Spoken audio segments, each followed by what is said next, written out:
Estoy seguro de que habrán visto o al menos escuchado de esta serie, una serie que se estrenó en el año 1995 por el estudio Gainax y traída por Hideaki Anno, entre muchas otras cosas, el director de Shin Godzilla, película que hablaré en el futuro porque trae muchas semejanzas con esta serie. Pero sigamos. La historia se desarrolla en el futuro, donde existe una organización llamada NERV que protege a la humanidad de los ataques de unos seres de origen desconocido llamados ángeles, gracias a la creación de las máquinas más desarrolladas creadas por el hombre, los EVAs. Hasta ahora parece todo sencillo de entender, pero mientras más veamos esta serie, más confusa y retorcida se vuelve, ya que nos sumerge de lleno en sus personajes, sus historias, sus temores e incertidumbres. También logramos ver cómo piensan. Son cosas que al público en general les atrajo demasiado. Tal es así que con el correr de los años hubo muchas personas que tiraron teorías para explicar Evangelion, algunas más acertadas que otras, pero el director fue muy específico de esto hace pocos años. Según él, es una serie de mechas y que no le busquemos otra explicación.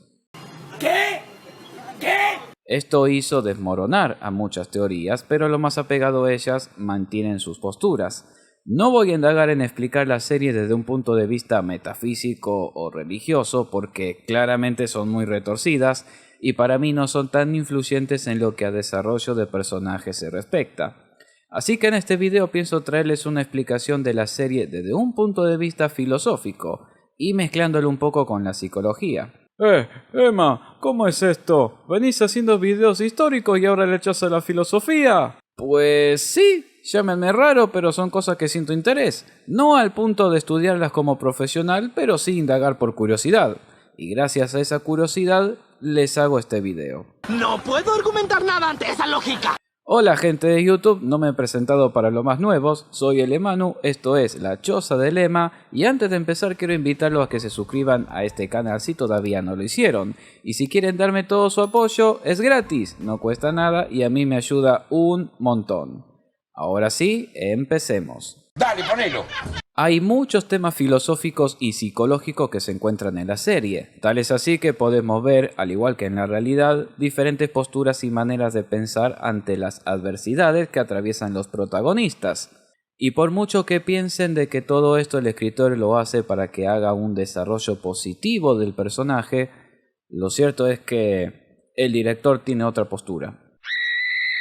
Pero siempre vemos una rama que se manifiesta en todas las veces que vemos a los personajes hablar o actuar: el existencialismo. El existencialismo es una corriente filosófica que se centra en la existencia individual y la libertad de elección. Sostiene que los individuos son responsables de darle sentido a sus propias vidas y que la existencia precede a la esencia. En otras palabras, no hay un propósito predefinido en la vida, cada persona debe crear su propio significado. Al verlo de esta manera podemos deducir que los protagonistas, sobre todo los pilotos de los EVAs, buscan un fin en la vida, un propósito. De vez en cuando se autocuestionan del por qué conducen a los EVAs, por qué se suben, para qué lo hacen. Todo esto se manifiesta muy seguido en una sola persona, Shinji Ikari, nuestro protagonista.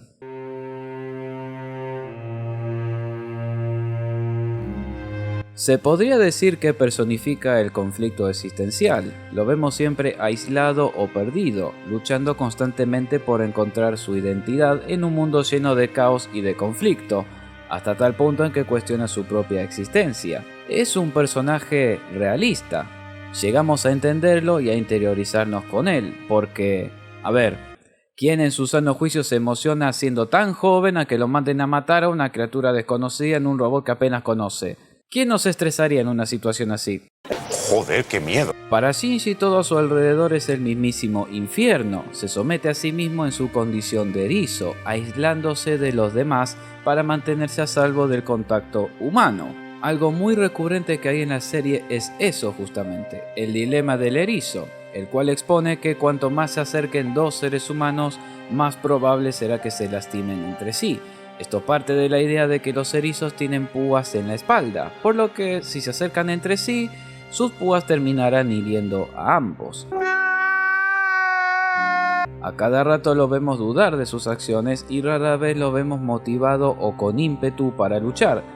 Y cuando sucede, oh casualidad, cosas malas pasan. Es como que el mundo estuviera en su contra y lo obligue a retomar el camino de aislarse de todo una vez más. Pero el mundo automáticamente lo obliga también a que vuelva a intentarlo, a seguir luchando. Eso puntual es algo que sentimos constantemente todos los días. Por eso mantengo de que Shinji es uno de los pocos personajes realistas dentro del anime. ¿Y qué ocurre con los otros pilotos?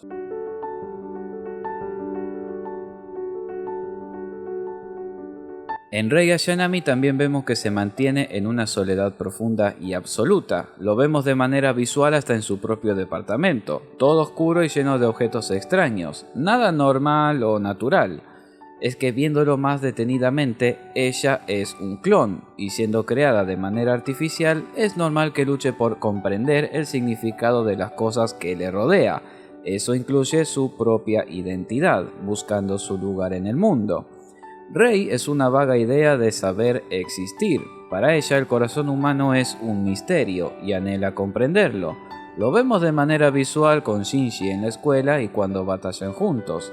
Y lo más curioso es que es la primera en ayudar a los demás, siendo no humana. Algo irónico, pero con un profundo mensaje. Tienes razón lo que dice. Algo muy interesante es que si analizamos a los tres pilotos principales de la serie, vemos muchas semejanzas y muchos contrastes. Algo natural porque todos nosotros tenemos nuestros matices. No todo el mundo es blanco o negro absoluto, sino diferentes escalas de grises. Y así como todos nosotros, se manifiestan en los pilotos. Vemos que Shinji tuvo un pasado complicado donde su padre lo abandona, a Rei siendo creada y adoptada por Gendo, el padre de Shinji. ¿Y qué ocurre con Asuka? En Asuka Langley vemos un pasado traumático que tuvo desde pequeña. Resulta que su madre empezó a tratar como su hija a una muñeca olvidándose de Asuka, hasta tal punto que casi la estrangula. Y cierto día tanto su madre como su muñeca son encontradas ahorcadas en un hospital, siendo Asuka la primera en encontrarlas. De ese trauma podemos sacar los motivos del por qué odia a Rei, ya que la considera como una muñeca, porque para ella actúa igual que una muñeca, un ser sin vida, alguien no humano.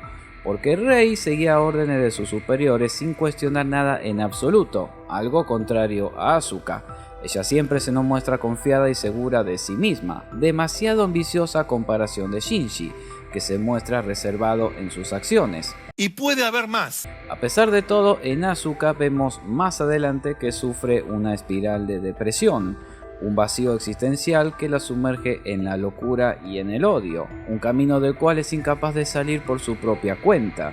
Sin ir más lejos, es algo que le puede pasar a cualquiera, adentrarse en un terreno oscuro donde no podemos ver la luz al final del camino.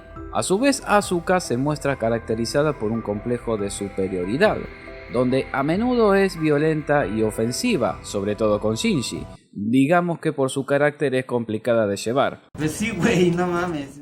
Siempre busca alimentar su ego voraz de forma más inestable conforme pasan los capítulos, en donde Shinji se vuelve más fuerte, más importante, más relevante.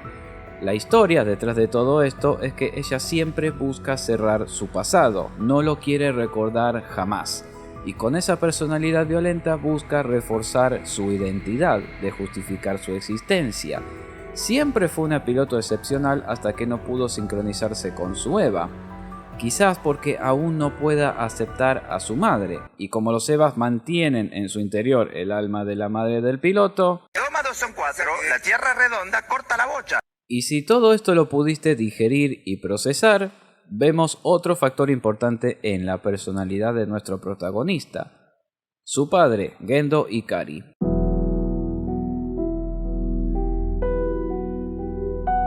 Gendo se muestra y se manifiesta como alguien que maneja las cosas a su antojo, es alguien que maneja cada hilo a su alrededor, es quien dispone, planea, calcula y manipula voluntades a espaldas del mundo. Lo vemos de manera visual caracterizada en su fría mirada, oculto bajo sus manos entrelazadas. Gendo es muy inteligente, muy estudioso, como alguien malvado en sus acciones, pero muy en el fondo tiene un corazón melancólico. A través de todo este desastre busca reencontrarse con su esposa muerta, Yui, a pesar de formar parte de todo un sistema que busca controlar y destruirlo todo.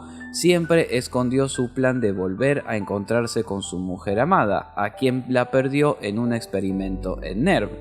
No voy a entrar en detalles. Si quieren más, vean la serie, yo los invito. Quizás estuviera simulando una persona malévola y maliciosa, cuando en realidad bajo esa mirada penetrante hay lágrimas de un enamorado, lleno de impaciencia e impotencia, por contemplar una vez más el dulce rostro de su amada. Pero tal vez detrás de todo este caos hallemos algo más. El mundo de Neon Genesis Evangelion está lleno de caos y de destrucción, lo cual representa la vida misma, donde los personajes tienen que enfrentarse a situaciones desafiantes.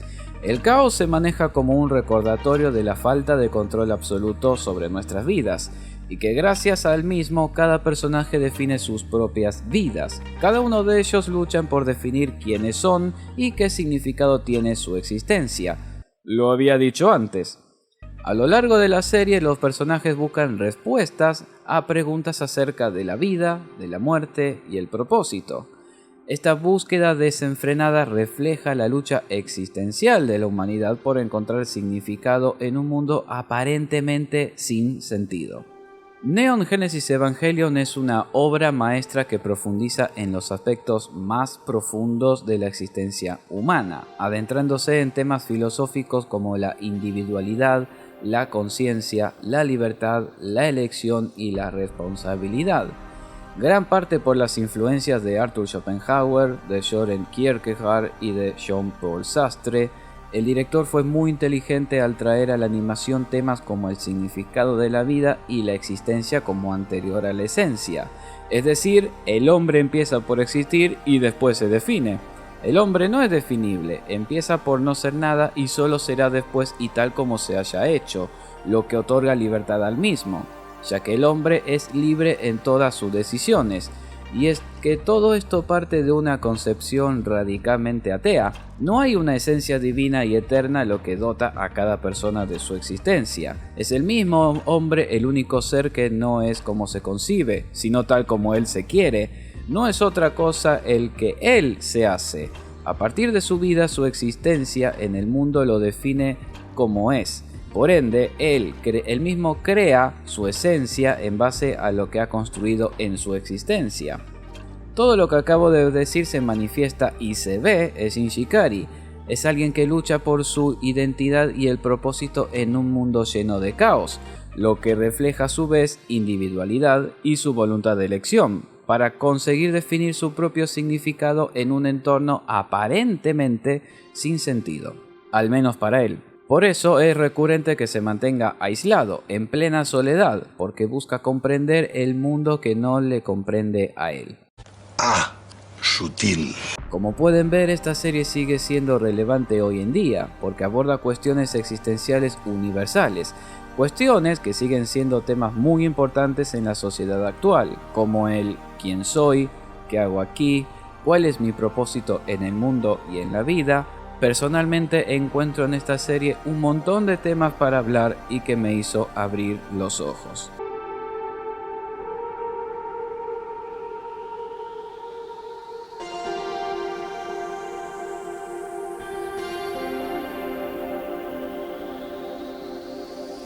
Pero... ¿todo esto es tan así, Emma? ¿Acaso te fumaste uno bueno para hablar así? La verdad es que... no, pero he visto muchas veces esta serie y cada vez que la veo encuentro cosas nuevas como para replantearme y reflexionar acerca de la vida. Esas preguntas y respuestas me hicieron hacer este video. Espero que les haya gustado. Si es así, me gustaría que le dieran un gran like al video, que se suscriban, es gratis, no cuesta nada y a mí me ayuda un montón. También les pido que me sigan en mi Instagram donde subo más contenido y en la plataforma morada por si quieren verme manquear un rato. Yo soy Elemanu, esto fue La Choza de Elema y me despido hasta el próximo video. Si Dios quiere.